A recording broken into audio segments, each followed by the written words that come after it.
Selamat sore, salam sejahtera dan salam sehat bagi kita semua.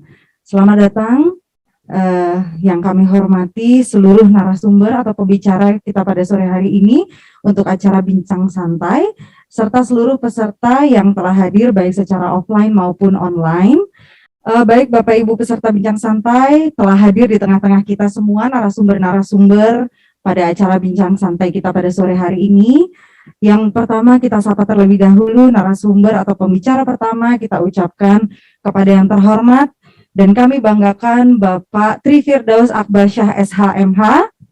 Selamat sore dan selamat datang Bapak, terima kasih telah hadir di tengah-tengah kita semua.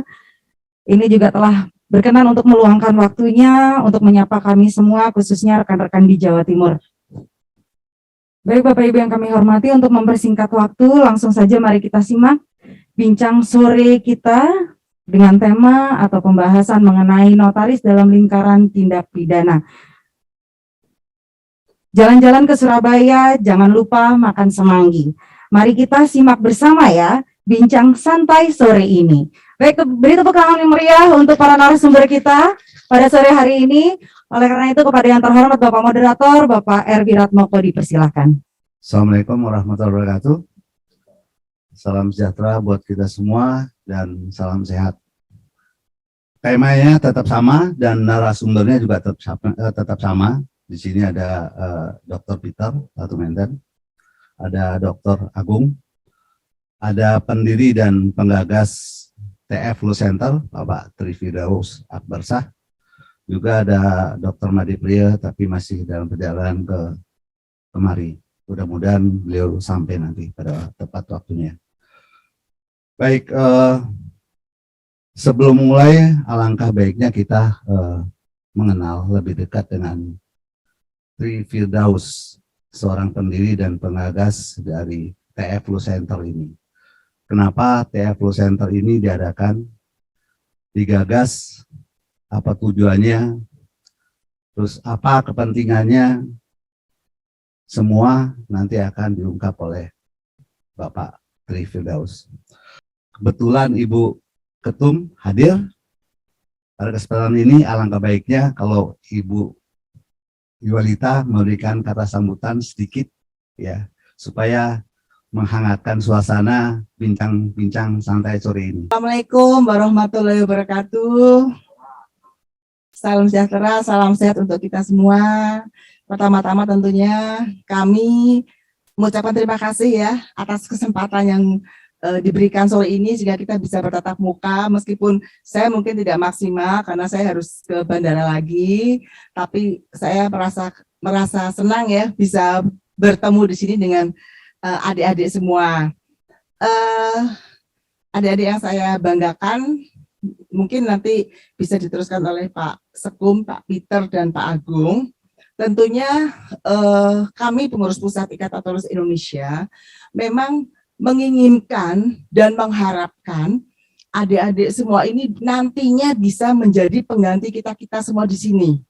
Dalam arti kata bisa membawa INI menjadi lebih baik lagi, notaris lebih menjadi kepercayaan dari pemerintah dan masyarakat. Karena terus terang kami di sini ini bekerja, ini kami tidak hanya untuk saat ini, tapi kita sangat menginginkan untuk ke depan 5-10 tahun ke depan itu notaris harus semakin jaya. Pak Tri Firdaus sebagai pendiri dan penggagas TF Law Center. Pak, tujuan TF Law Center diadakan itu untuk apa, Pak? Bismillahirrahmanirrahim. Terima kasih. Assalamualaikum warahmatullahi wabarakatuh. Selamat sore, salam sejahtera untuk kita semua. Mas Moko, bahwasanya TF Law Center ini kita buat itu suatu wadah, di mana wadah ini berkumpul para narasumber, baik narasumber yang ada dari Ikatan Notaris Indonesia sebagai anggota notaris, maupun narasumber para ilmuwan di luar notaris. Nah, TF Law Center ini kita dirikan sebagai supporting untuk di dunia kenotariatan. Kita berbagi keilmuan, sharing keilmuan, sharing pengalaman, karena saya melihat bahwa dinamika perkembangan pertumbuhan ilmu hukum itu tidak stagnan, berjalan seiring dengan perkembangan masyarakat. Dengan perkembangan masyarakat, apalagi yang kita bisa lihat sekarang ini, bahwa terjadinya borderless antara masing-masing negara, sehingga tidak ada lagi batas-batas negara. Nah, dengan sendirinya, dengan tidak adanya batas-batas negara itu, perkembangan ilmu dari yang negara-negara civil law, negara-negara common law, itu akan membaur. Nah, disinilah saya mencoba bahwa kita dirikan TF Law Center ini sebagai wadah para narasumber, para ilmuwan, khususnya di dunia notariat dan umumnya di dunia hukum. Kalau kita lihat sekarang ini anggota notaris itu sudah cukup banyak, ada 20.000 lebih. Belum lagi nanti bulan Desember, Oktober, November, Desember ini akan ada pengangkatan lagi yang baru. Sekolah prodi MKN itu ada 40 sekian universitas, ada sekolah juga yang jarak jauh, sehingga teman-teman adik-adik ALB yang ingin menjadi notaris itu membutuhkan tambahan keilmuan mengenai dunia notaris. Standar pengajaran, standar dosen-dosen di MKN di setiap prodi itu berbeda, Mas Moko. Berbeda. Kalau dulu zaman saya dulu tuh 6 universitas negeri. Kalau ujian itu pembuatan akte itu sekian jam, tangan sampai pegel. Kalau sekarang kebanyakan beda. Kalau dulu spesialis, sekarang magister dan lebih ke arah teori. Nah, kami mencoba di TFL Law Center ini, kami mencoba untuk berbagi keilmuan, sharing keilmuan dari beberapa narasumber yang ada. Demikian Mas Moko.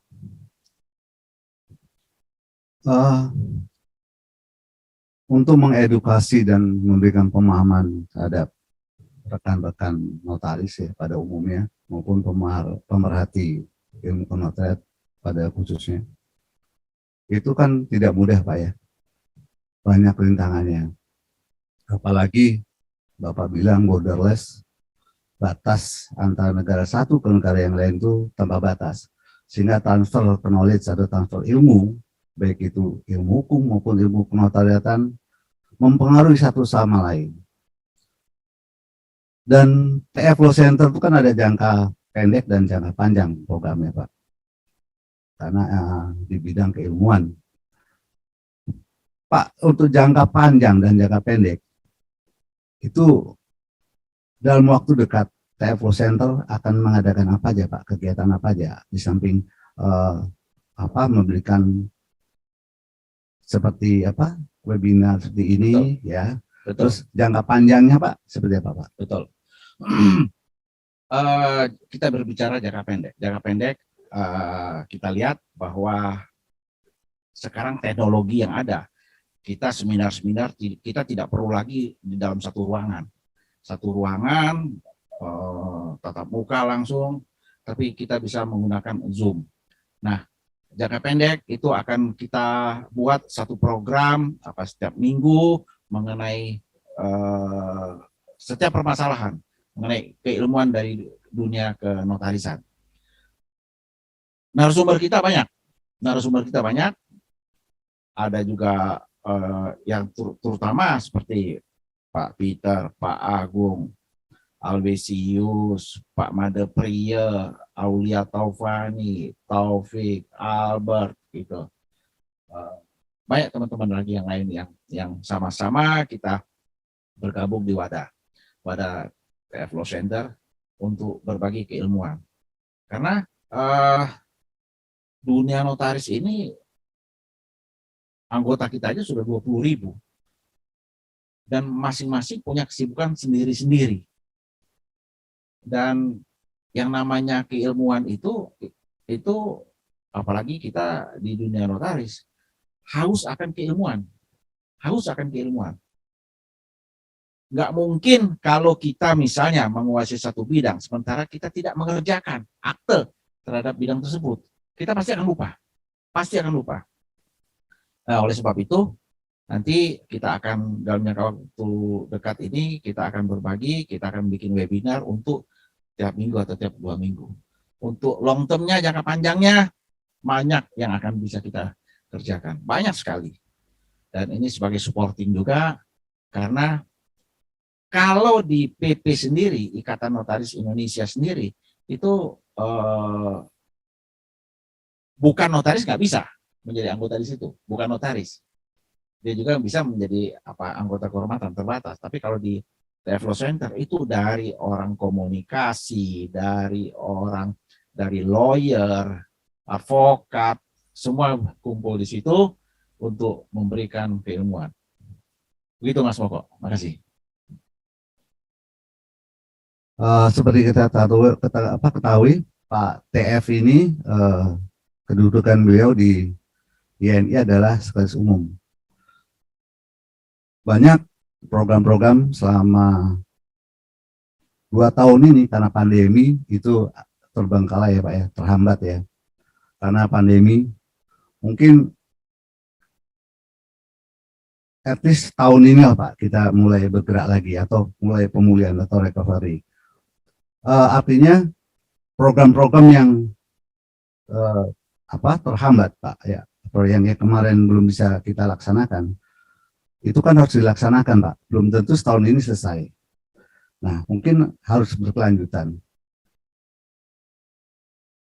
Apakah itu bisa kita selesaikan Pak? Maksudnya Bapak selesaikan dalam kurun waktu at least setahun ke depan Pak. Ya, makasih Mas Moko. Periode kedua untuk kepemimpinan daripada Ibu Ketum Yolita itu efektif 1 tahun saya melihat. 2 tahun kita stagnan, 2 tahun kita masa pandemi. Dari awal-awal 2020 sampai sekarang. Jadi sekarang sudah di bulan Oktober akhir daripada 2021, efektif 1 tahun. Efektif 1 tahun. 1 tahun pun belum sampai. Ini aja baru sekarang kita mau memulai kan.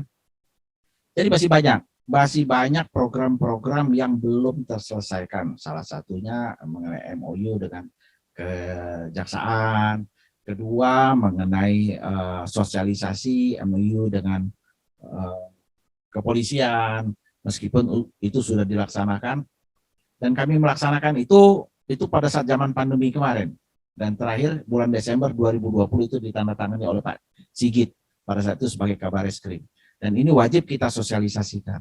Nah, saya terus terang melihat bahwa untuk berbagi keilmuan ini kita tidak terbatas di satu wadah. Jadi kita buka di TF Law Center untuk berbagi keilmuan, dan kedepannya kami berharap bahwa dari teman-teman di pengurus pusat minta saya untuk melanjutkan untuk program-program yang telah kita canangkan. Periode yang kedua ini 3 tahun tuh nggak cukup. 3 tahun tuh nggak cukup. Apalagi 2 tahun kita pandemi, kita ada stagnan, 1 tahun hanya bisa ya nggak banyak yang bisa kita kerjakan untuk 1 tahun ini. RP3YD terus persiapan pra-kongres, terus kongres masih banyak. Sementara perlindungan terhadap anggota itu wajib kita laksanakan, karena mereka juga tetap bekerja, mereka juga membutuhkan keilmuan bagaimana cara untuk melaksanakan jabatan kita sebagai notaris. Nah, kedepannya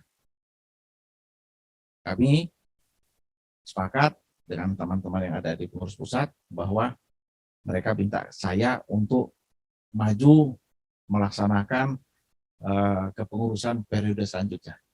Begitu. Mas Moko. Nah, itu jawaban dari Pak TF ya. Ya, melangkah ke substansi acara ya. Notaris dalam lingkaran tidak pidana. Ini ngeri-ngeri sedap temanya. Karena memang banyak sekali teman-teman kita yang terjerat masalah pidana. Hampir di seluruh provinsi. Itu Pak TF sendiri turun dengan Pak Agung, dengan Pak Peter. Kita akan tanyakan dengan penggagasnya, Pak Dr. Peter Latumenten. Pak Peter, tematik sore ini notaris dalam lingkaran tidak pidana dulu pernah dibahas di Bali ya. Tapi karena sound sistemnya kurang bagus, mungkin bisa diulang Pak, statement Bapak tentang perlunya menggagas tema ini. Terima kasih Pak, silakan Pak.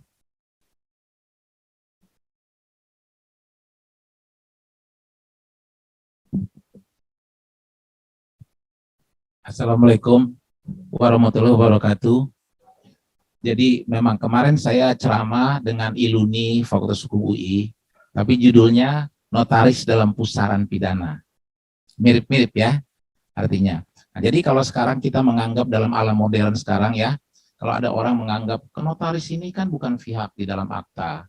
Undang-undang jabatan notaris sendiri tidak mengatur ya mengenai tindak pidana terhadap notaris. Ya, artinya notaris tidak bisa dikenakan tindak pidana. Itu pemikiran-pemikiran yang harus dikesampingkan.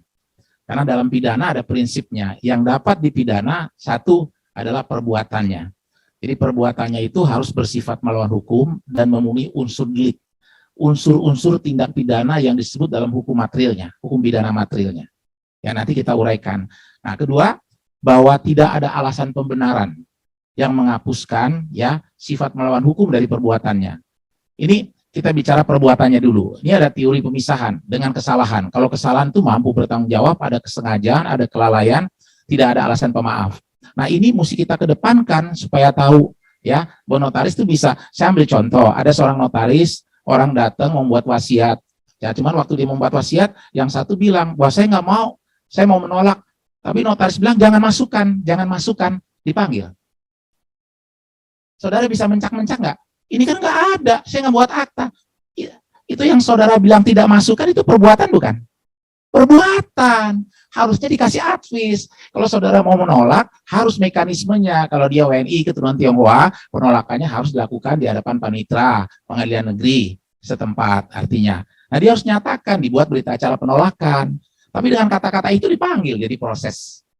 Artinya saudara menyuruh orang lain tidak memasukkan itu kan sebagai ahli waris. Ini contoh, artinya ada perbuatan.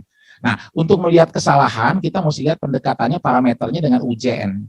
Bisa saya ambil contoh, kalau kita bicara tindak pidana pemalsuan surat, di 263 itu surat. Kalau surat itu dia bentuknya bebas. Ya, nah, dia tidak dibuat, ya dibuat di bawah tangan oleh para pihak, tidak melibatkan notaris sebagai pejabat umum. Tapi kalau akta otentik kan bentuknya tertentu kan, ditentukan oleh UJN. Nah, oleh karena itu parameter untuk melihat perbuatannya ini bersifat melawan hukum, ada kesalahan notarisnya, kita harus kenakan satu UJN-nya. Bisa juga hukum material lainnya, misalnya hukum perjanjiannya, hukum material lainnya yang mengatur perbuatan material dalam isi akta itu. Jadi kalau kita bicara akta, misalnya akta risalah rapat, ada perbuatan hukumnya, RUPS. Nah, kalau RUPS mesti diukur di situ. Saya ambil contoh. Ini sebenarnya banyak kasus ini ya. Ada notaris ya bikin RUPS berdasarkan penetapan pengadilan. Nah, pengadilan menetapkan RUPS-nya ini, artinya quorum kehadirannya sepertiga. Ya, ditentukan. Terus pimpinan rapatnya ini. Nah, ternyata diselenggarakanlah RUPS. Atas permintaan ada pemegang saham 50%, 50%. Si B ini meminta, karena sudah expire kan, direktur dengan direksi dewan komisarisnya. Waktu dia minta RUPS, yang hadir 100%. Waktu 100% hadir, ya putusan rapat 50% yang mengajukan permohonan menyetujui usulnya dia, ya penggantian direksi dan komisaris. Tapi yang 50% ini menolak usul dia. Dia mengusulkan yang baru, tetapi notaris menyatakan yang usul ini sah. Ada nggak pidananya? Ada. Karena di undang-undang PT-nya quorum kehadiran itu, quorum putusan itu harus disetujui lebih dari setengah dari jumlah seluruh saham yang telah dikeluarkan dengan hak suara. Disetujui kan? Nah, dia mengatakan 50% itu sah, ngerti nggak? Keterangan apa namanya? Keterangan palsu. Nah ini contoh, notarisnya tersangka, nangis. Buat apa nangis, ngerti nggak?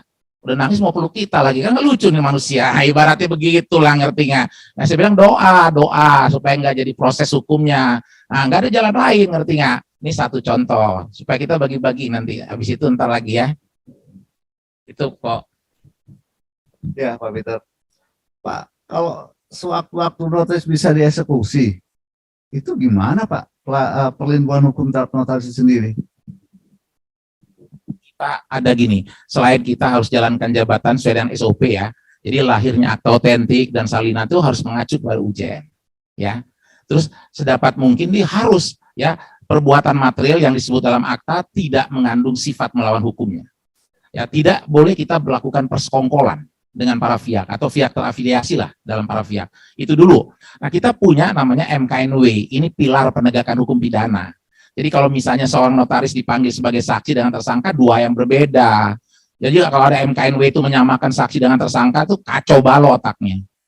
Saya katakan demikian, saya kan MKNP, ngerti nggak? Kalau tersangka harus ada dua alat bukti yang sah ditambah keyakinan hakim, artinya. Nah, dua alat bukti yang sah itu harus diukur. Artinya kita punya keterangan saksi, keterangan ahli, kita bicara surat, kita bicara petunjuk, keterangan terdakwa. Kalau petunjuk terdakwa kan domainnya pengadilan seharusnya. Nah, keterangan-keterangan alat bukti ini harus diperoleh dengan cara-cara yang benar, yang sesuai dengan hukum yang berlaku. Artinya, jadi kalau notaris dipanggil, terus didatang tanpa persetujuan MKNW, saudara notaris bisa digugat loh. Saya punya putusannya, nanti kalau saudara mau, ngerti nggak? Notaris membuka rahasia jabatan digugat di salah satu pulau Sumatera. Artinya, jadi kita perlu MKNW itu persetujuannya alasan pembenaran bagi notaris untuk membuka rahasia jabatan. Dasar kewenangan penyidik untuk melakukan tindakan atau rangkaian kewenangan penyidikan.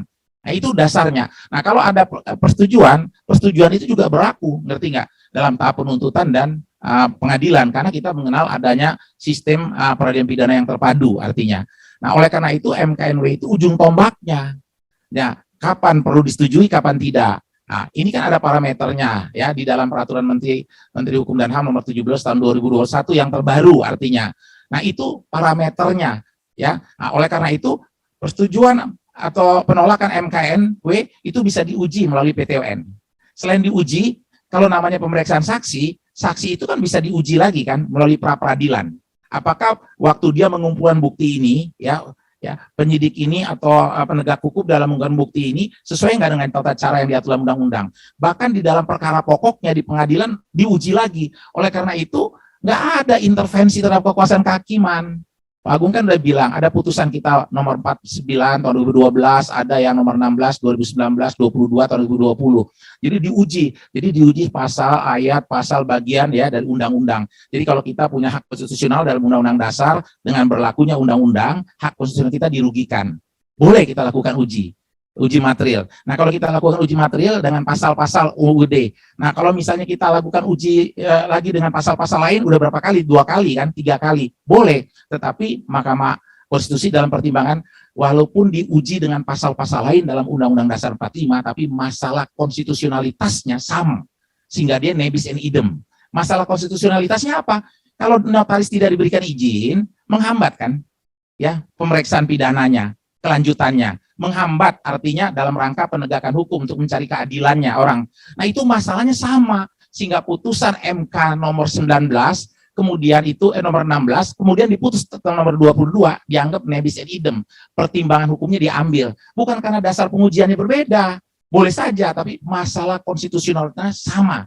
Sehingga sekarang saya jamin, kalau siapapun yang menguji dengan masalah konstitusional yang sama, bahwa kita menguji ini kenapa? Ya keadilan kita tidak tercapai, penegakan hukum tidak bisa dilaksanakan karena ada penolakan notaris itu diperiksa sebagai saksi. Udah, artinya disitulah kartu pengaman. Oleh karena itu MKNW harus dipilih orang-orang yang benar, ya mempunyai pengetahuan, setidak-tidaknya harus punya pengetahuan tentang hukum acara. Mana saksi, mana kita bicara tentang orang sebagai tersangka. Tersangka harus ada 2 alat buktinya dulu. Artinya tidak bisa tidak. Nah saya ambil contoh sekarang, ada RUPS di bawah tangan. Jadi bahwa, nah ini pemegang sahamnya dulu bikin RUPS ini pakai kuasa. Misal pemegang sahamnya A dan B. A-nya pakai kuasa orang lain sama B. Dia buatlah RUPS. Waktu RUPS jadi buat ada kuasa ke seorang untuk menghadap notaris. Waktu menghadap notaris, RUPS di bawah tangannya dilekatkan, dibuat PKR. Tapi kuasa, salah satu pemegang saham yang menjadi kuasa, itu di dalam RUPS di bawah tangan, tidak dilekatkan. Apa ada pidana? Pertanyaannya, nggak ada dong.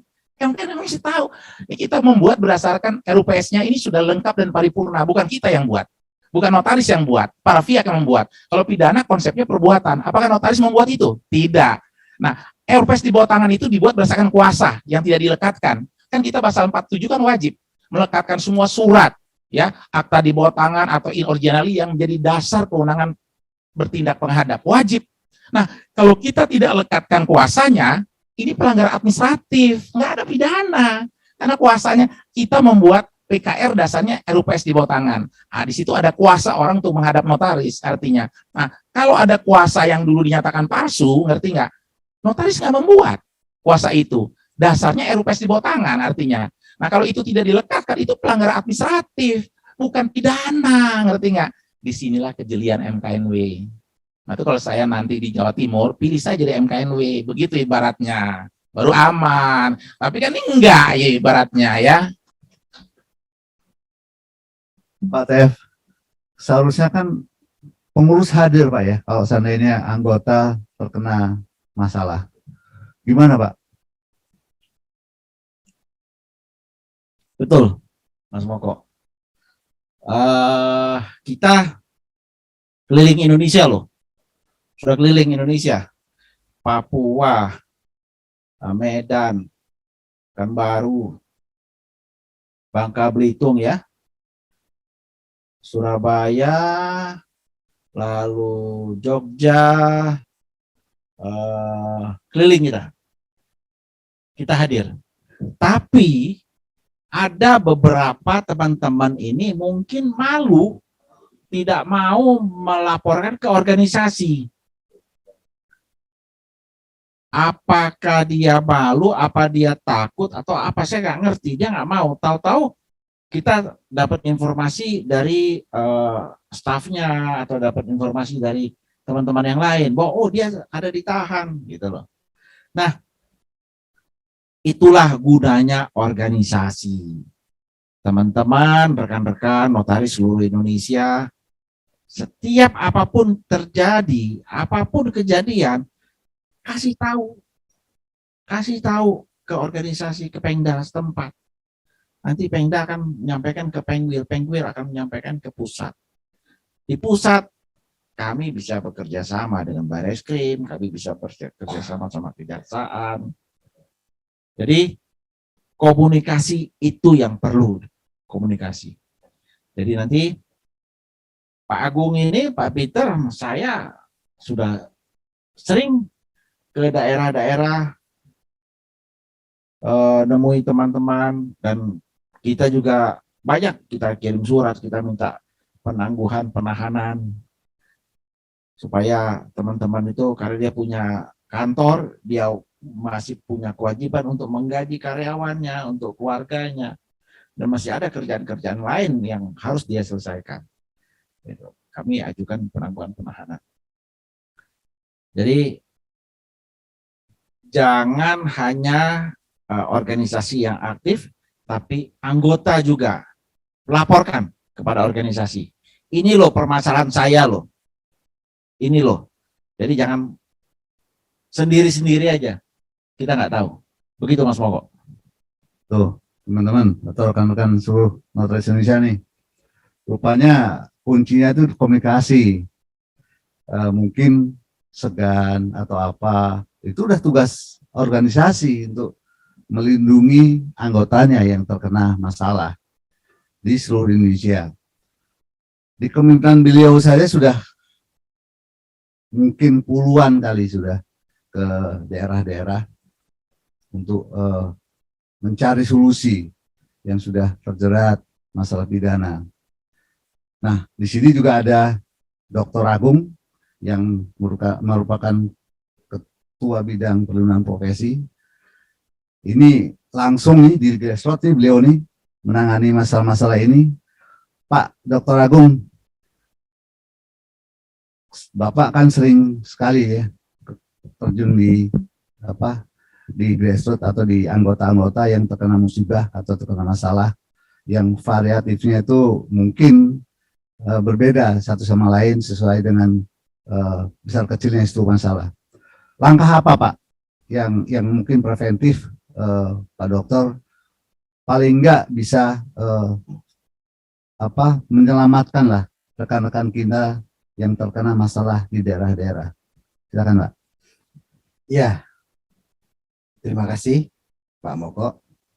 Assalamualaikum warahmatullahi wabarakatuh. Selamat sore dan salam sejahtera bagi kita. Om Swastiastu, Namo Buddhaya dan salam kebajikan. Baik, pertama saya harus menjelaskan mengenai TF Law Center ini. Jadi TF Law Center ini memang dibuat adalah untuk membackup membackup nantinya, bahwa untuk membackup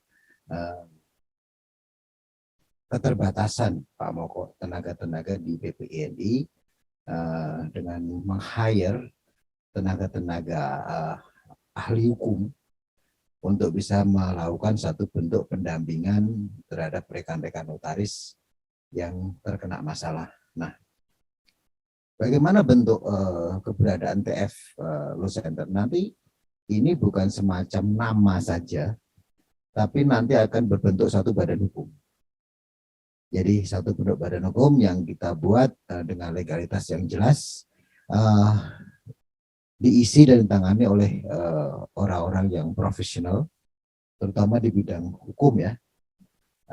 Terkhusus tentunya tidak lupa adalah untuk mensupport, memberikan satu bentuk perlindungan atau bantuan hukum kepada teman-teman notaris. Nah, ini pertama saya sampaikan mengenai TF Law Center ini. Nah, TF Law Center ini yang memang digagas oleh Pak Trifedo sendiri, Bapak Sekum kita, yang kemudian sebagai penasihatnya adalah Pak Peter, dan Pak Firdaus mempercayakan ke saya sebagai nantinya ketua di TF Law Center.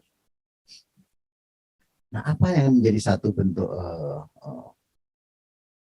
yang akan dilakukan terhadap satu teman-teman supaya terhindar dari masalah hukumnya? Yang pertama adalah tentunya kita akan memberikan satu bentuk edukasi Pak Moko dalam pelaksanaan jabatan, sehingga notaris ini benar-benar melaksanakan satu kewenangannya. Kewenangannya sebagaimana telah ditentukan oleh undang-undang, dan kewenangan ini tidak ada celah atau tidak ada satu pelanggaran yang memang harus dilakukan secara utuh, sehingga tidak ada pelanggaran-pelanggaran terhadap satu norma hukum lain, terutama norma hukum pidana maupun perdata. Nah, bentuknya apa? Bentuknya apa Pak? Ya, kita akan memberikan satu bentuk konsultasi hukum, ceramah-ceramah, dan seminar-seminar mengenai hukum kenotariatan. Nah, dengan kondisi ini saya yakin bahwa pembekalan atau pemahaman terutama untuk adik-adik kita yang baru akan lebih yakin lagi bahwa apa sih sebetulnya yang harus dilakukan oleh seorang notaris ketika dia menjalankan jabatan.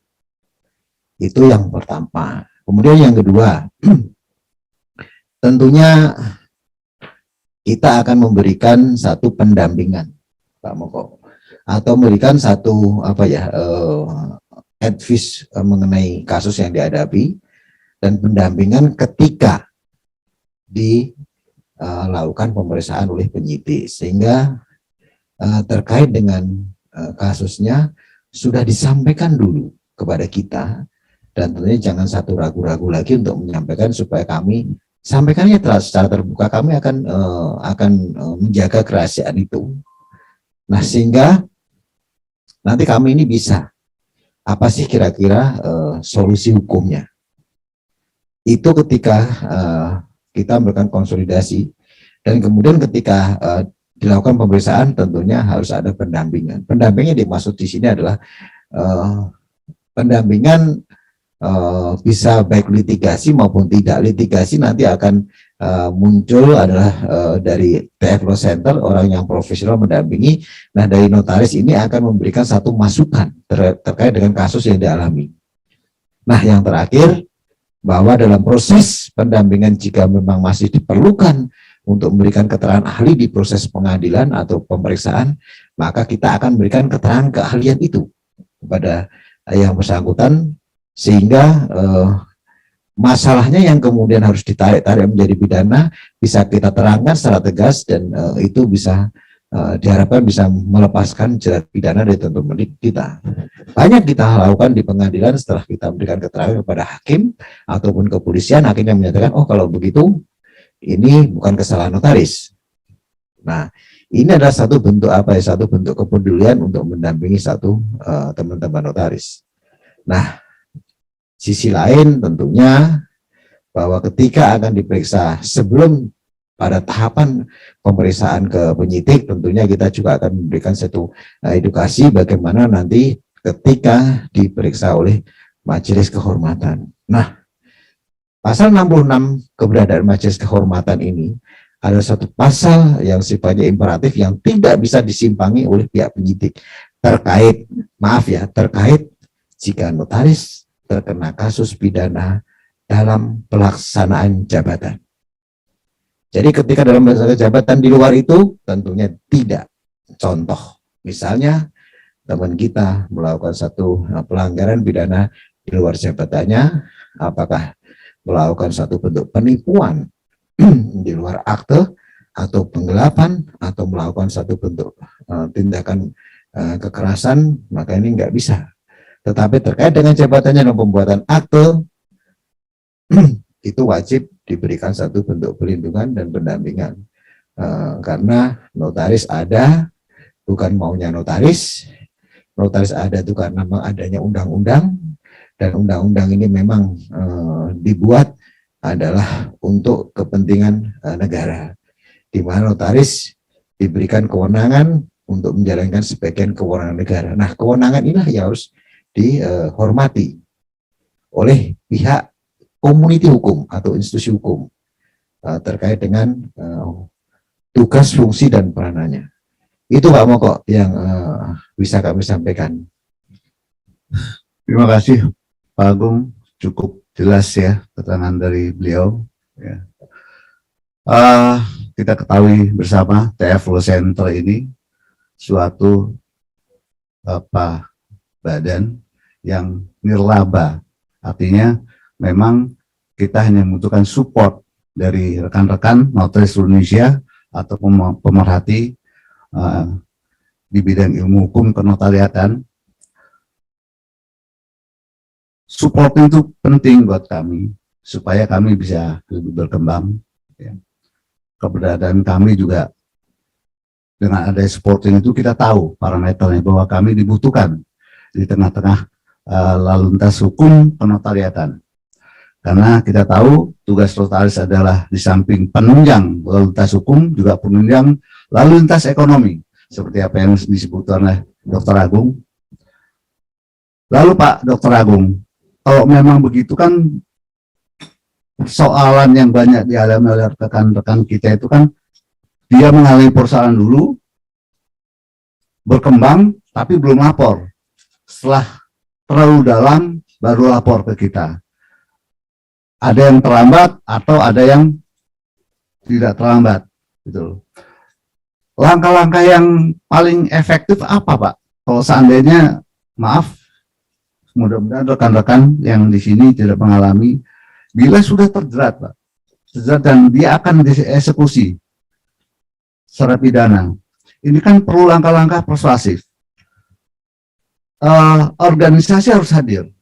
Bagaimana organisasi ini bisa melakukan bargaining kepada instansi yang terkait kalau organisasi ini kedudukannya atau marwahnya itu tidak diperuntukkan. Pak Dr. Agung selama menjalani ketua bidang perlindungan profesi tentu banyak suka dan dukanya Pak. Belum tentu instansi daerah dan pusat itu sama perlakuannya terhadap kita sebagai suatu ikatan notaris Indonesia yang sudah berumur ratusan tahun. Gimana Pak Agung? Iya, terkait dengan satu kasus yang dialami, bagaimana jika ini sudah terjadi. Yang pertama saya sampaikan bahwa sebaiknya Bapak Ibu dan rekan-rekan ini dari awal mengkomunikasikan ya dengan Pemda setempat. Nah, kemudian dari Pemda ini akan membahas jika nanti ada kesulitan dengan Pengwilnya, atau bisa juga nanti bisa ke pengurus pusat. Nah, bagaimana kalau sudah terlanjur, kan pertanyaannya kan itu. Nah, tentunya begini Pak Moko, kalau ini sudah terlanjur ke rekan kita mengalami hal semacam itu, jika dalam tahapan ini masih bisa kita hadir untuk memberikan satu bentuk pemahaman kepada pihak penyidik, untuk bisa memberikan satu peringanan pembelaan atau argumen terkait dengan kasusnya, ya kita hadir di tahapan itu. Misalnya, wah tiba-tiba kok sudah diperiksa di tingkat penyidikan, saksi sudah meningkat sebagai tersangka. Nah, kalau ini sudah terlanjur, maka yang bisa kita lakukan apa? Kita memberikan keterangan ahli terhadap kasusnya yang di tingkat penyidikan.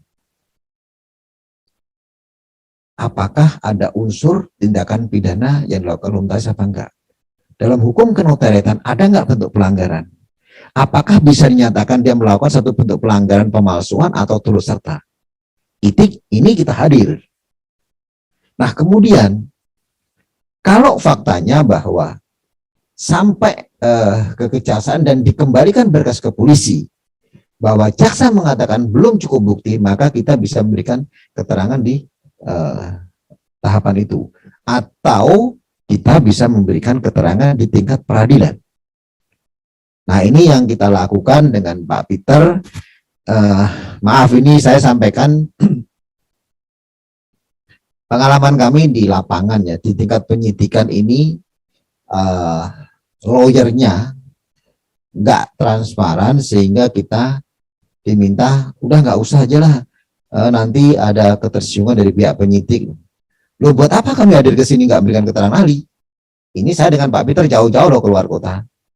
Disampaikan loh, ya nggak usah lah, nanti pihak penyidiknya tersinggung, pihak kepolisian malah jadi parah atau apa. Padahal sebetulnya nggak ada itu, kita mau memberikan keterangan yang sebenarnya kok.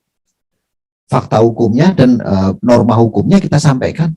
Bagaimana bila kita bisa memberikan satu pendapat hukum bahwa ini tidak ada satu kesalahan notaris? Kita ikuti, ya sudah, maunya seperti itu. Tapi faktanya apa? Berkas lanjut. Dan akhirnya kami berdua gantian nih. Pak Peter dari akademisi, saya dari organisasi, berdua memberikan satu keterangan. Dan bisa meyakinkan hakim, dan pada tahapan itu dinyatakan bebas murni notaris. Tetapi ini kan satu kondisi yang sangat-sangat riskan dan mohon maaf, sudah di ujung tombak.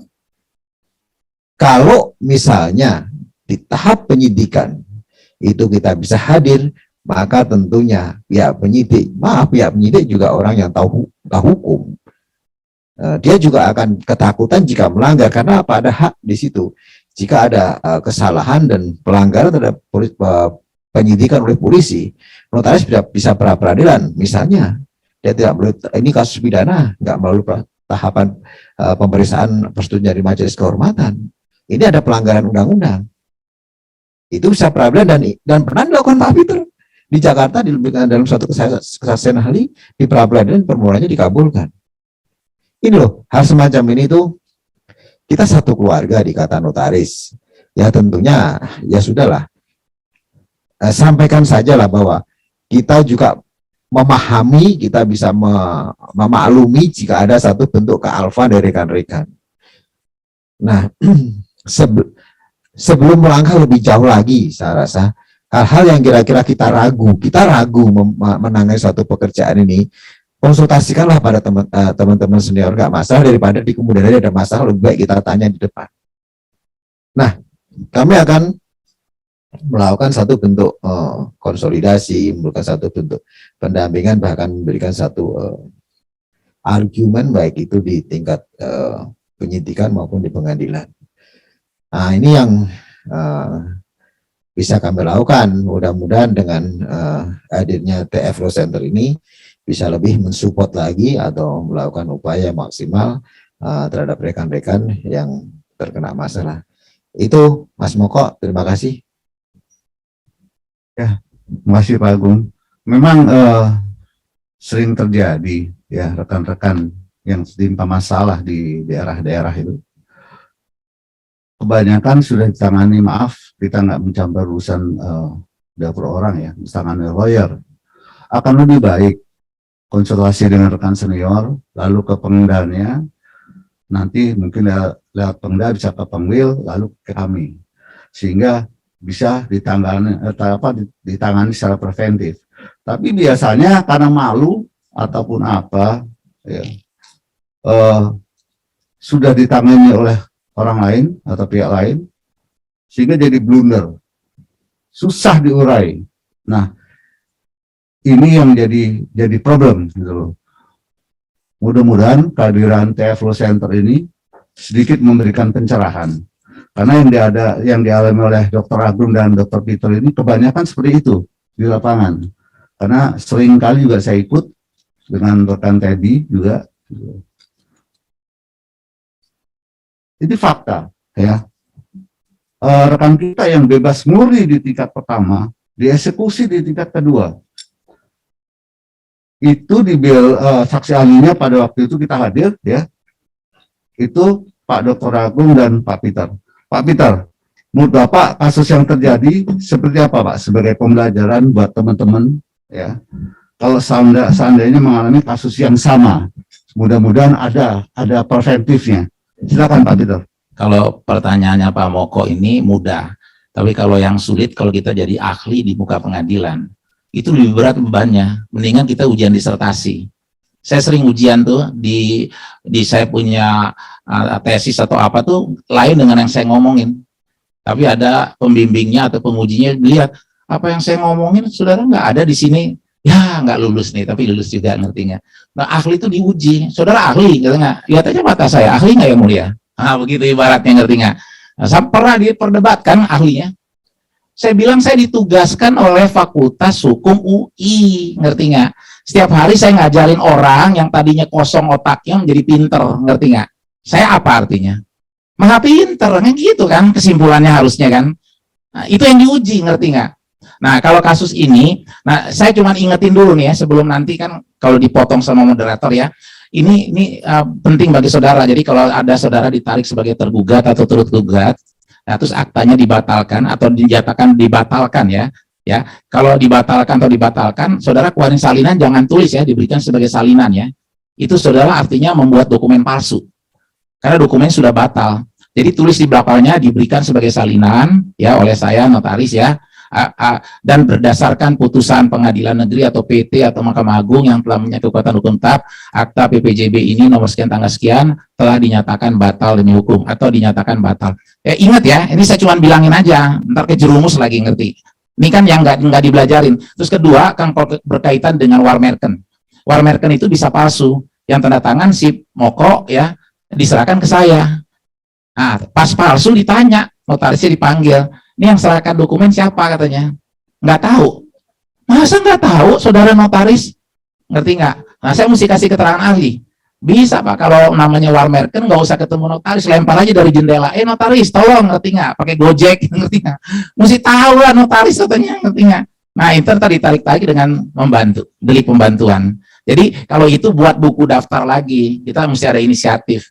Ya, nomor urut, nama pihak yang menyerahkan dokumennya, alamatnya, KTP. Jadi kalau nanti ada kepalsuan ini, apa saudara membuat nggak akta ini? Enggak. Dia datang, kita cuma stempel doang, ngerti nggak? Cuma ada yang oknum yang sok tahu. Ini saya yang konsepin, saya yang buat. Itu terjadi dengan pembatalan hibah. Hibah itu namanya perjanjian sepihak. Kewajiban pokoknya diletakkan kepada satu pihak. Masa dibatalkan sepihak, ngerti nggak? Dia warmerken lagi.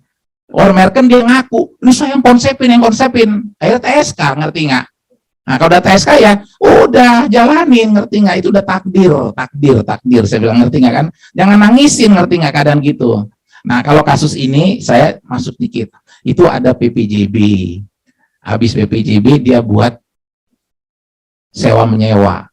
Kalau sewa menyewa apa? Orang yang menyewa dengan yang menyewakan. Yang menyewakan kan pemilik. Kalau dia menyewa artinya dia akui dong, objeknya sudah diserahkan kan? Berarti dia kuasai fisik. Nah, unsur sewa menyewa apa sih? Objek sewanya, harga sewanya, jangka waktunya. Nah, ini ada kenikmatan atas suatu barang kan. Nah, artinya kan dia sudah akui, terus dia buat lagi perjanjian untuk membeli kembali. Membeli kembali. Nah, ini kan jual beli dengan hak membeli kembali, kan dua terpisah. Ya. Nah, kalau ini nggak ada 378-nya harusnya. Kan sini sudah ada PPJB, sudah ada jual belinya, baru ada perjanjian sewa menyewa. Kalau ada perjanjian untuk membeli kembali, itu namanya perjanjian obligator. Baru meletakkan kewajiban. Kalau tidak dipenuhi, namanya wan prestasi. Ya, kalau jual beli kan sifatnya tunai. Sekarang Mahkamah Agung udah larang jual beli dengan hak membeli kembali, itu artinya bentuk penyimpangan, itu jaminan pinjam meminjam dengan jaminan, dan bertentangan dengan sifat tunai dari transaksi tanah, karena hukum UPA kan berdasarkan hukum adat, hukum tanah, adat. Nah, hukum adat itu kan semua ya, artinya transaksi tanah itu namanya jual lepas, bersifat tunai dan terang. Itu bertentangan artinya.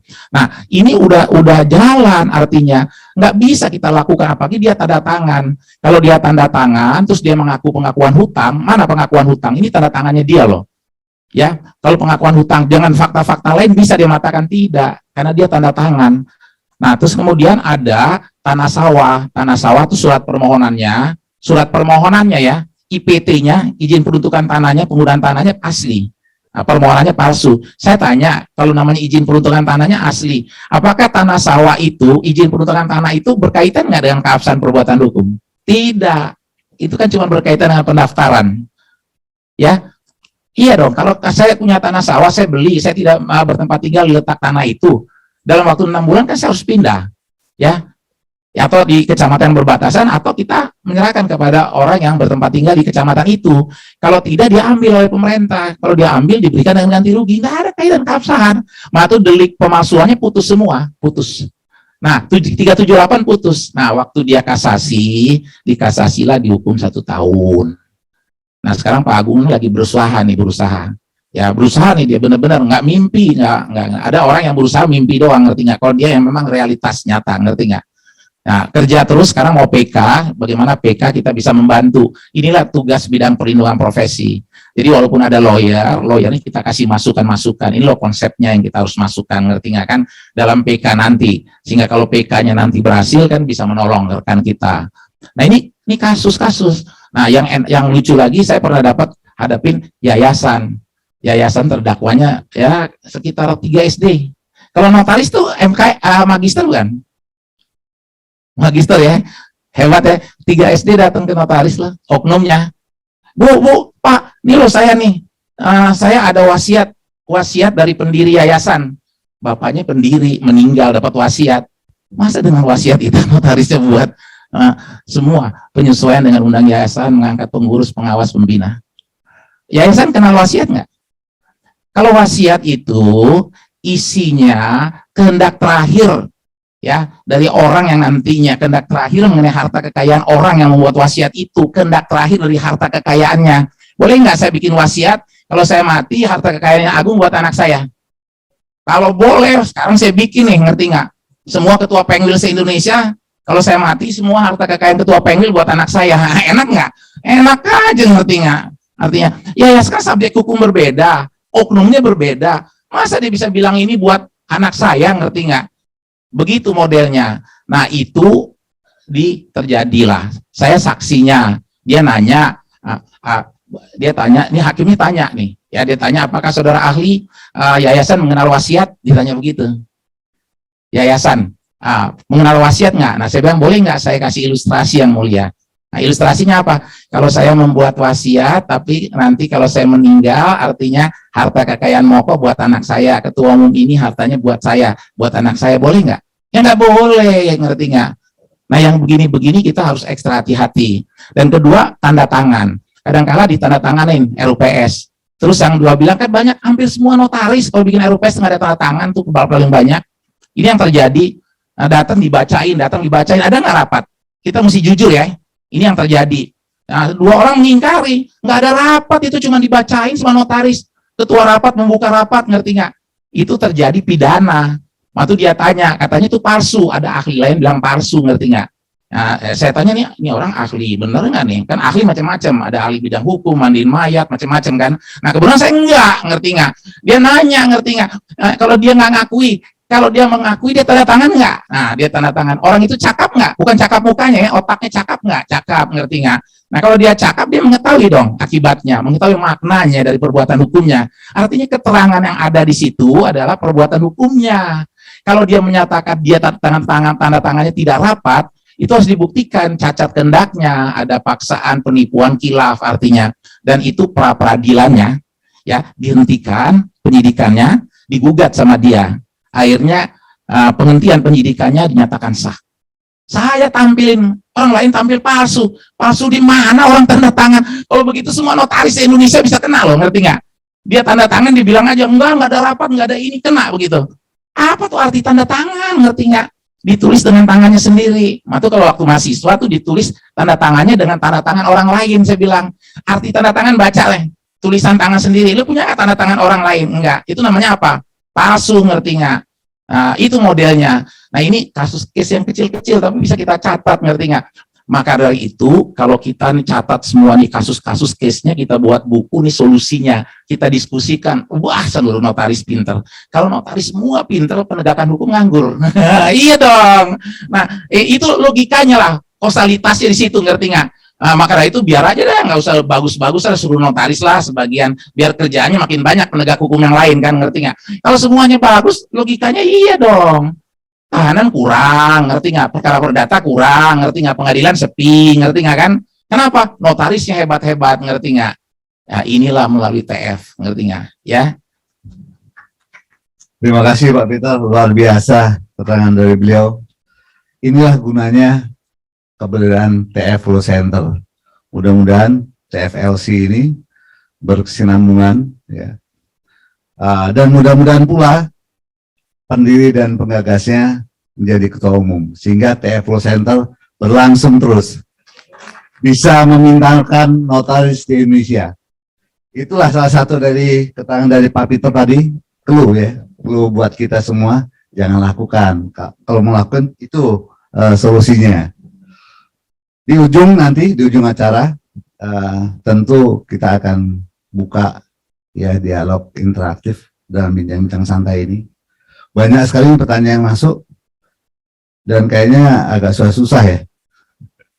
Dan panjang-panjang lagi. Kalau bisa pertanyaan singkat dan padat, sehingga mudah dipahami. Pak Agung, ini ada pertanyaan yang sangat mendesak dari Bali. Ya. Terima kasih, TF Law Center, udah tahu deh, TF Law Center keluarnya.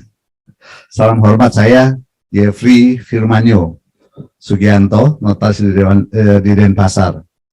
Mohon pandangan para narasumber mengenai surat cinta penyidik, perihal undangan klarifikasi atau interview guna kepentingan penyidikan atas pusaran kasus hukum oleh notaris antara klien atau para pihak dalam akta yang dibuat di hadapan notaris. Bagaimana sikap notaris dalam menghadapi hal tersebut? Terima kasih. Pak Dr. Agung atau Pak Peter nih yang jawab, silakan Pak. Pokoknya ini interview kayaknya. Iya. Itu kan satu surat undangan yang memang diatur di KUHP ya. Itu namanya tingkat penyelidikan. Ya. Ya kalau kita diundang untuk memberikan satu keterangan tingkat penyelidikan, ya berikanlah keterangan yang simpel aja terkait apakah ini benar dibuat, iya gitu aja kan. Jadi memang surat cinta dari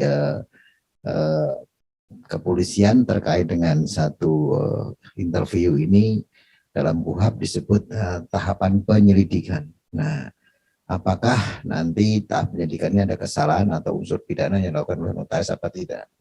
Nah, konteks ini ya wajib kita lakukan satu klarifikasi karena memang itu tegas diatur di KUHP. Artinya, tapi belum sampai tahap penyidikan Pak Moko, karena tahap penyidikan itu ada tahapan tersendiri. Ya, disinilah kalau memang muncul adanya dugaan pidana, barulah nanti prosesnya melalui mekanisme persetujuan dari Majelis Kehormatan. Jadi itu Pak Moko yang sepintas saya berikan gambaran mengenai interview. Silakan Pak Peter untuk memberikan satu tanggapan. Kalau undangan itu namanya berita acara investigasi atau berita acara wawancara. Memang kita kadang-kala bilang, wah ini perlu persetujuan MKNW. Sebenarnya rangkaian penyelidikan yang dilakukan oleh penyelidik. Ini berkaitan untuk membuktikan apakah suatu peristiwa itu ada pidana atau tidak, ya, untuk dapat ditindaklanjuti dengan penyidikan. Nah, sebaiknya kalau sebaiknya kan kalau di UJN itu kan diatur penyidik, ya. Kalau penyidik baru penyidikan baru kita minta MKNW. Nah, kita kasih supaya jangan terlalu jauh, karena kalau kita tidak hadir ada ruginya kita. Toto kita besok ditetapkan sebagai TSK berkaitan dengan penyidikan. Ya, misalnya tanda tangannya palsu, nah ini macam-macam dengan bukti yang diajukan, tapi dengan keterangan kita, ya nanti kalau ditingkatkan ke penyidikan, baru kita minta dia mendapatkan persetujuan MKNW sebagai dasar kewenangan kita untuk memberikan keterangan tanpa membuka rahasia jabatan, tanpa ya sanksi, ya terkena sanksi. Nah ini penting. Nah kadang-kala ada yang dipanggil, diundang untuk wawancara, dia nggak hadir, nggak mau datang dengan segala alasan. Nah akhirnya rugi sendiri. Pas ditingkatkan ke penyidikan dengan fakta dan bukti-bukti yang dimiliki oleh penegak hukum, dianya ditetapkan sebagai tersangka. Nah ini penting pembelaan awalnya, preventifnya ya kita datanglah. Tetapi nggak usah dikasih buktinya, kasih keterangan-keterangan aja yang seperlunya. Tapi nanti kalau udah tingkat penyidikan baru kita suratin sesuai dengan ketentuan pasal 66 ya untuk melakukan pemeriksaan terhadap notaris termasuk pengambilan kopi minuta atau minuta itu wajib terlebih dahulu mendapat persetujuan dari Majelis Kehormatan Notaris Wilayah ya. Itu ininya nanti. Kalau tahap selanjutnya ya kalau ini nggak ada masalah. Ya, saya tambahkan ya. Ini penting preventif ya. Penyidikan atau penyelidikan itu satu ketentuan yang diatur di KUHP pasal 1 ayat sekian antara penyidikan dan penyelidikan. Nah, ketika ada undangan swacinta mengenai penyelidikan, mulailah kita konsultasikan. Sehingga nanti kita bisa memberikan satu jawaban bahwa sebenarnya tidak cukup bukti. Ingat di MOU kita. Di MOU kita Ikatan Notaris dengan Polri, itu juga ada ketentuan kesepakatan bahwa tingkat penyelidikan jika tidak ditemukan bukti adanya pelanggaran pidana atas notaris, maka akan dihentikan penyelidikan. Demikian juga di tingkat penyidikan. Ya, saya pikir marilah kita satu keluarga, marilah kita sama-sama berbagi terkait dengan satu kasus atau masalah yang dialami oleh rekan-rekan kita. Jadi benar apa yang disampaikan Pak Peter, ya harus hadir sebelum kemudian tiba-tiba besok udah ditingkatkan sebagai tersangka dalam proses penyidikan. Itu Pak Moko soal yang pertama kita jawab singkat ya. Terima kasih Pak Agung. Ini kebetulan juga saya ngalami nih masalah interview ini. Kalau Pak Moko nanti aja masalahnya jangan di sini. Cuma enggak pro justia aja, enggak pakai itu gitu. Kita hadir, terus kita dibuatin BAP-nya, cuma nggak ada pro justia aja. Itu aja bedanya dengan yang dilaporkan. Lalu ini ada pertanyaan yang singkat yang kita ambil singkat-singkat aja karena banyak sekali pertanyaannya. Ya. Untuk Pak Peter, dasar hukum bukti harus didapatkan secara syah, diatur di mana? Kalau minta pendampingan dari organisasi dan minta kesaksian ahli atau legal opinion dari organisasi menyangkut masalah honorer nggak kita bahas ya. Teknis saja dari Ibu Yuliana. Silakan Pak Bik. Kalau bukti itu kan 184 KUH pidana, KUHP itu kan mengatakan ada keterangan saksi, keterangan ahli, ada surat, ada petunjuk, ada terdakwa, keterangan terdakwa. Nah ini saya bilang begini, kalau bukti itu juga harus dilakukan dengan cara-cara yang sesuai dengan hukum. Buktinya harus relevan dengan pokok perkaranya, buktinya dapat diterima, cara memperoleh bukti tidak boleh bertentangan dengan hukum. Kalau bertentangan itu bisa diuji melalui pra-peradilan. Ini namanya keadilan formal, ya, bukan keadilan material tapi keadilan formal. Saya pernah jadi saksi berkaitan dengan pengambilan minuta di Pengadilan Negeri Jakarta Pusat atau Selatan. Nah, itu pengambilan minutanya itu tidak sesuai dengan ketentuan tata cara yang diatur, sehingga produk yang dihasilkan dari pemeriksaan minuta itu tidak sah. Konsekuensinya, jadi minuta nggak bisa disimpan, dititipkan, jadi harus ditunjuk dengan persetujuan MKNW, ditetapkan tanggal waktunya, dibawa bersamaan oleh notaris dengan penyidik. Kalau pada hari yang sama misalnya tidak bisa selesai, dibawa pulang untuk dijadwal kembali. Jadi kalau dititipkan itu cacat yuridis. Ya, jadi cara memperoleh saksi keterangan bukti itu tidak boleh bertentangan dengan hukum. Nah, ini yang jadi persoalan. Jadi kalau bertentangan, bumerang, karena bisa diuji melalui pra peradilan, diuji melalui pengadilan pokoknya nanti. Ya, nah kalau kita bisa diuji melalui peradilan tata usaha negara, misalnya panggilan terhadap notaris 105 hari ya sebelum panggilan, sebelum sidang pemeriksaannya, tanda tangannya harus oleh ketua, itu aspek formil. Kalau dia minta persetujuan MKN harus ditembuskan oleh notaris. Itu kasus Surabaya, kasusnya Habib Haji. Tadi datang kan dia di sini, mesti tanya tuh dia kesaksiannya, testimoninya. Pak Habib datang ke sini harus berikan kesaksian supaya manfaat hidupnya, begitu bilangnya lah. Tapi udah pulang dia orang itu, tahu? Lagi nguji, ngerti nggak kan? Nah, di bawah. Oh ikut, nah pasti dia dengar tuh. Nah itu kasus di PT Surabaya PTWN. Nah itu putusannya dia kasih ke saya. Jadi aspek formalnya, ya sebelum lahirnya putusan tata usaha negara harus dipenuhi semua, ngerti nggak? Oh ini kok persetujuan panggilannya sama sekretaris, ngerti nggak? Bukan ketua. Harus ketua. Kenapa nggak tetangga aja yang manggil, ngerti nggak? Boleh nggak tetangga manggil? Nggak boleh, kan bertentangan, ngerti nggak? Kalau bertentangan nggak usah ditanya, semua anak juga tahu, ngerti nggak? Kalau bertentangan cacat. Artinya nggak bisa digunakan sebagai alat bukti. Jadi bumerang. Nah begitu juga penegakan hukum, nggak mungkin penegakan hukum tuh mau manggil notaris periksa berkaitan dengan akte tanpa persetujuan MKN wilayah. Bumerang bagi dia. Artinya. Ini bisa diuji. Sekarang kan ini namanya pra peradilan, ada pengadilan pokoknya, ada PTWN-nya, ngerti nggak, berlapis ya di ini kan. Nah kalau dipanggil saksi ya wajib datang. Ya kalau kita harus MKNW. Tapi kalau kita akte PPAT nggak wajib, loh, ngerti nggak ya? Nah, kalau PPAT kan bukan kewenangan notaris ya. Jadi itu kita wajib hadir, harus tunduk pada KUHAP. Jadi penyitaan akta-akta PPAT itu harus mengacu kepada pasal 43 KUHAP dengan penetapan pengadilan.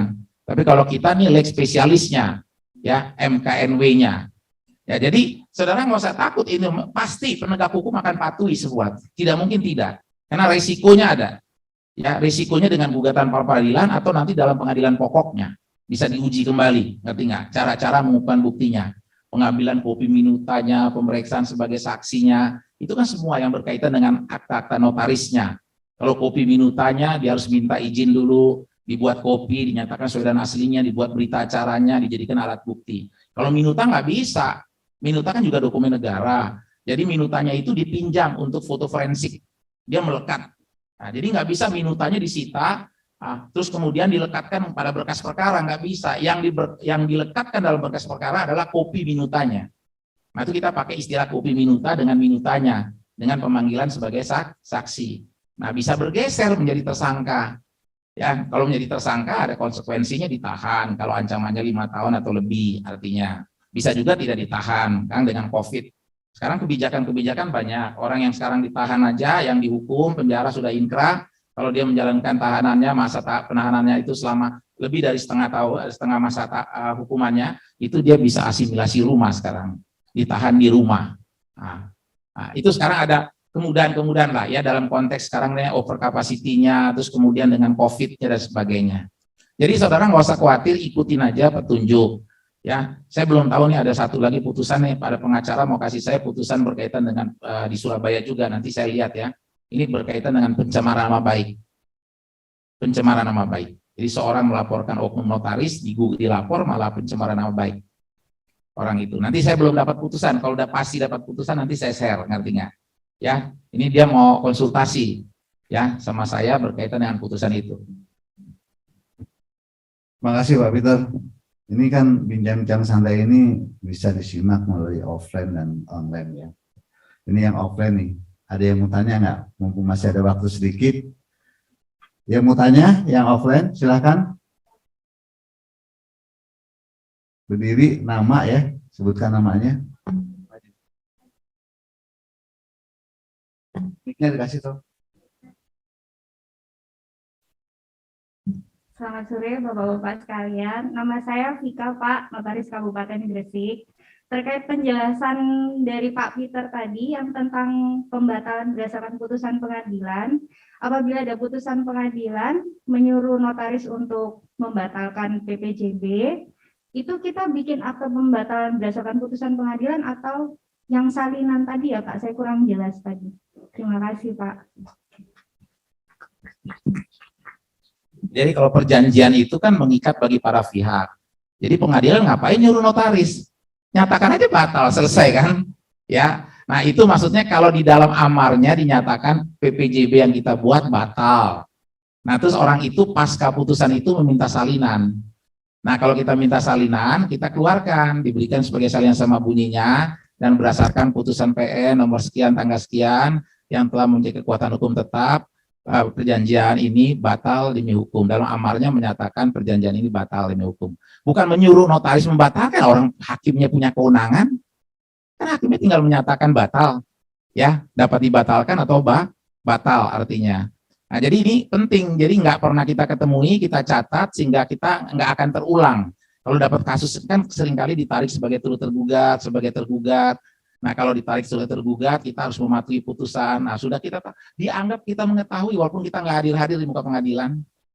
Sehingga waktu diputus diberitahukan kepada kita, pasti diberitahukan kepada semua pihak-pihak yang berperkara. Nah, kalau diberitahukan, ya kita mesti ikuti perkembangan dinamikanya. Jangan tidak, kita ngikutin aja kemauannya dulu penegak hukum, maunya apa, kita ikutin artinya. Nah, kalau kita mau selamat di dunia ya, nah, kalau saya kan cuma bicara di dunia, di akhirat enggak artinya. Nah, ini berkaitan dengan akta lah semuanya, ngerti nggak? Ini banyak sebenarnya, banyak nih saya kalau kita mau jelasin sama Pak Agung nih, memang banyak sekali. Nanti saudara ikut di Zoom aja, Jawa Tengah, saya tanggal 18, dan tanggal, kalau 21 saya ada kuliah umum. Nah, itu kalau mau, saya lagi jelaskan, tapi itu bisa juga masuk namanya kuliah umum, ya, dinamika perkembangan akta-akta kita dalam perkembangan digitalisasi, ya, pelayanan publik. Sekarang pelayanan publik harus secara elektronik, keputusannya elektronik, tanda tangannya elektronik, ya. Nah, ini ada, saya contoh aja kasus. Kalau firma CV Pusat Perdata itu badan hukum bukan? Bukan badan hukum. Pendirian, perubahan, pembubarannya harus dilakukan oleh semua sekutu, semua pendirinya. Tidak ada quorum keadilan, tidak ada quorum putusan, ngerti nggak? Nah, ini kadang-kala, aduh, masih yang begini. Sampai saya bilang, ini orang sekolah dulu di bawah kolong atau apa dia? Apa dia ngumpet, ngerti nggak? Nggak pernah lihat muka dosennya, ini nggak jelas, ngerti nggak? Masa pakai quorum keadilan, quorum putusan, ngerti nggak? Tapi saya belum pernah tatap muka sama oknum itu. Artinya, ada yang dibatalkan dengan direkturnya. Pas saya tanya, kenapa dibatalkan, ngerti nggak? Apa mabok? Katanya, enggak Pak Pit. Baca dong pasal 5. Direktur berwenang mewakili CV di dalam dua pengadilan, mengikat CV dengan pihak ketiga dengan CV, mengeluarkan uang untuk dana CV, kecuali ya untuk meminjam dan sebagainya. Baca di sini, ada nggak kewenangan untuk membubarkan persetujuan yang lain? Kan nggak ada. Dasar nih Pak Peter goblok, ya dibilang begitu, ngerti nggak? Saya senyum, ngerti nggak? Ini orang mesti diperiksa sama psikiater nih manusia. Ya begitu aja. Nggak usah kita emosi, ngerti nggak? Itu biasa, ngerti nggak? Akhirnya diseret-seret tuh manusia kan, ngerti nggak? Nah, cuma saya bisa doain selamat dia di muka bumi ini begitu. Ya. Terima kasih Pak Peter. Masih ada lagi nggak di studio ini yang mau tanya? Halo, gimana? Ada lagi? Jangan malu-malu. Ini waktunya mepet sudah nih. Soal e-notari mungkin akan dibahas, akan datang ya, karena memang materinya banyak. Bukan kita nggak bisa, waktunya sangat mepet tentang e-notari atau cyber notari. Kita khusus akan bahas nanti. Kita janji di TF Flow Center berikutnya. Ada lagi? Sebelum saya masuk, ada pertanyaan dari peserta yang online. Baik Pak, ini ada satu aja Pak, kita bahas lagi pertanyaan dari online, nanti ada yang offline.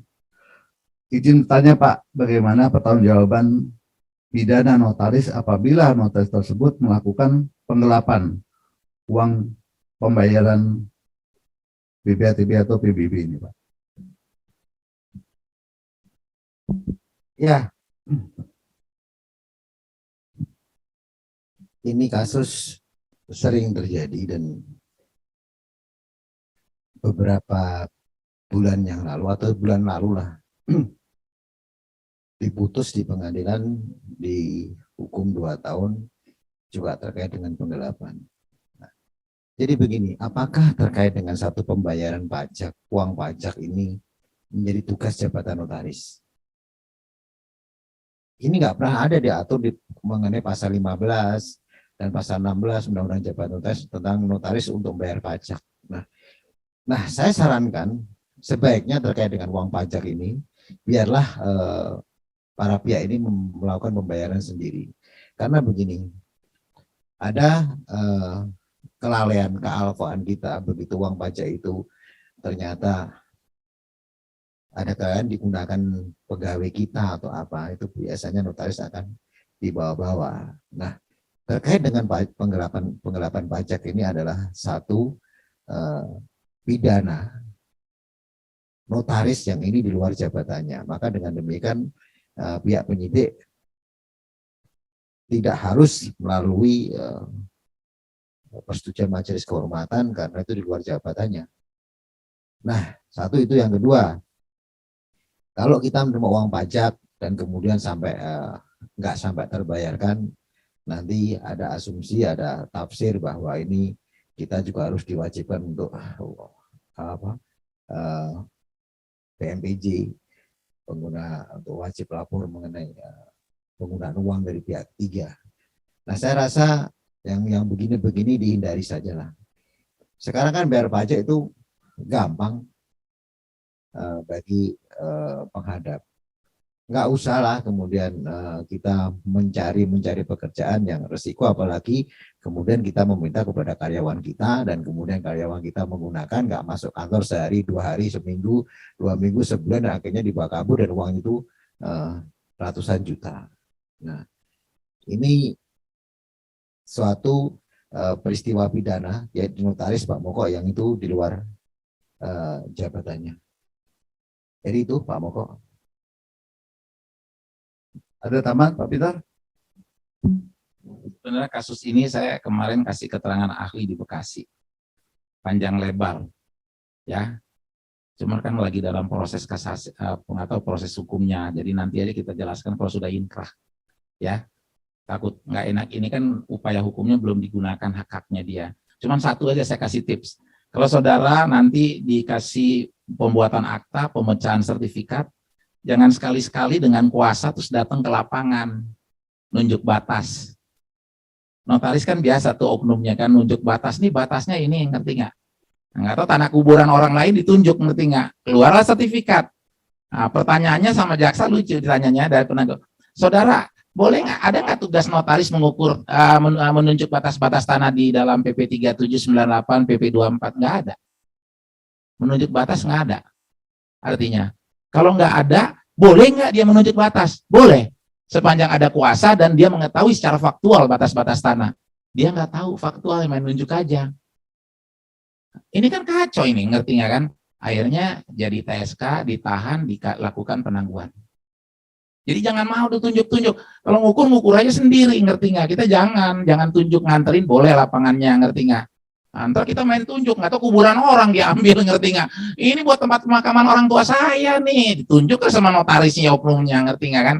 Jadi ini cuma tips saja. Kalau ada pengukuran, kita boleh, tapi cuma membawanya aja, menunjuk ke lokasi. Jangan tunjuk batas-batas tanahnya, suruh yang bersangkutan. Kalau kita mau selamat, ya. Tapi kalau nggak mau selamat, silakan. Saya cuma bilang kalau mau selamat, ya.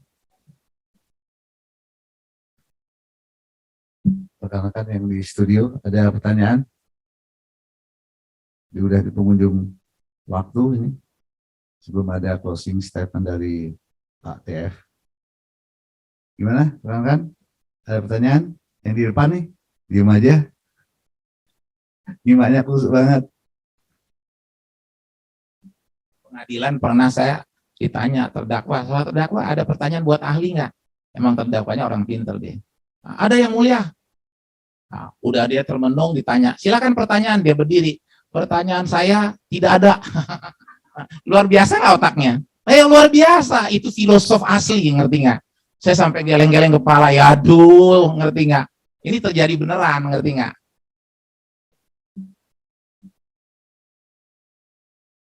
Baik, masih ada waktu sedikit. Kalau ada pertanyaan, gimana? Ada? Kalau enggak, di closing statement sama Pak TF nih. Karena sudah mepet banget waktunya.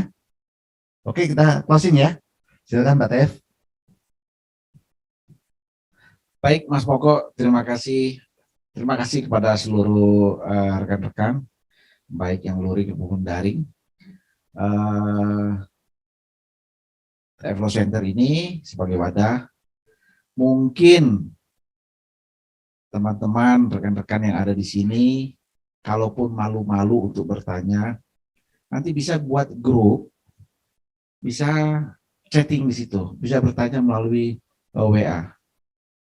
Seluruh permasalahan tentang ke dunia kenotariatan. Ya, jangan malu-malu. Malu bertanya, sesat di jalan. Dan pesan saya kepada seluruh rekan-rekan dalam hal pembuatan akte verleden, itu yang harus pegang.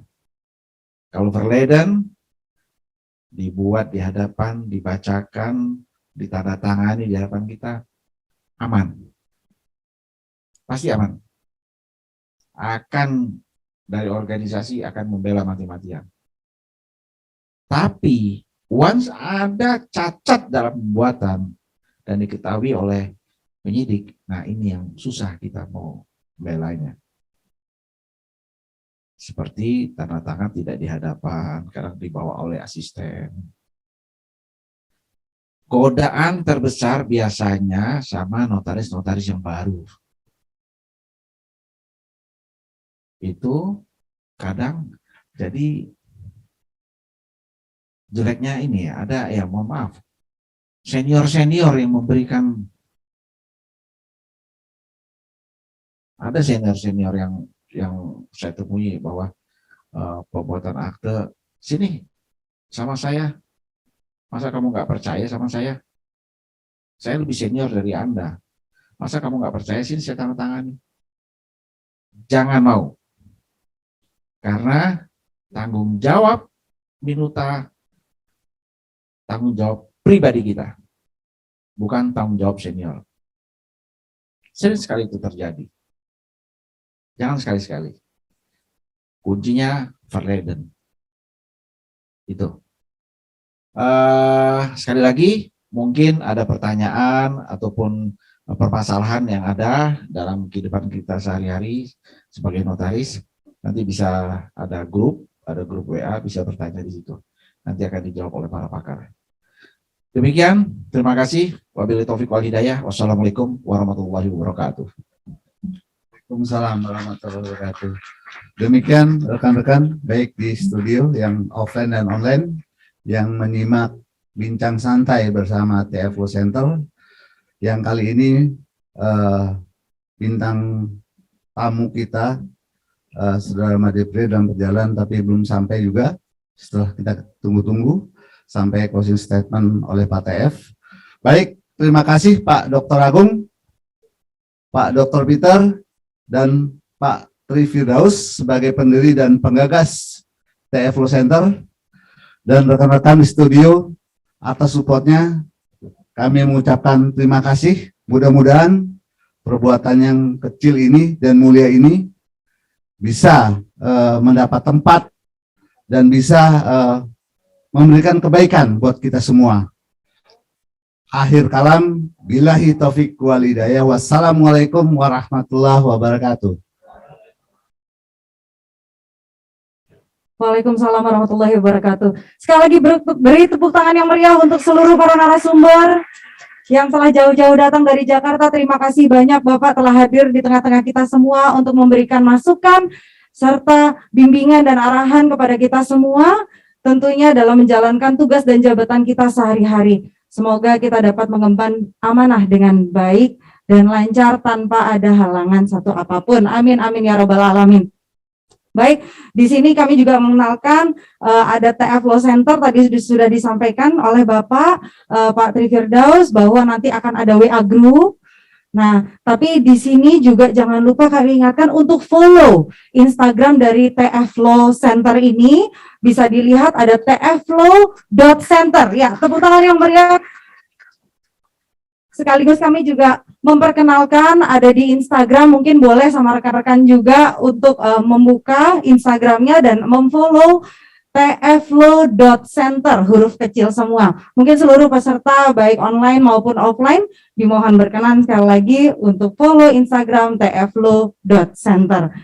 Baik, demikian tadi pemaparan dari seluruh narasumber pada acara bincang santai kita pada sore hari ini, yaitu mengenai notaris dalam lingkaran tindak pidana. Namun sebelum acara ini kami tutup, izinkan saya Bapak untuk memberikan pantun sedikit. Makan rujak cingur sampai habis. Kalau tidak, nanti lapar.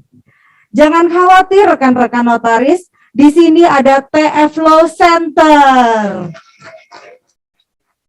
Sukses selalu untuk Pak Fitri Firdaus, TF Law Center. Baik rekan-rekan yang kami hormati, peserta online maupun offline, acara ini kami tutup. Wabillahi taufik wal hidayah. Wassalamualaikum warahmatullahi wabarakatuh.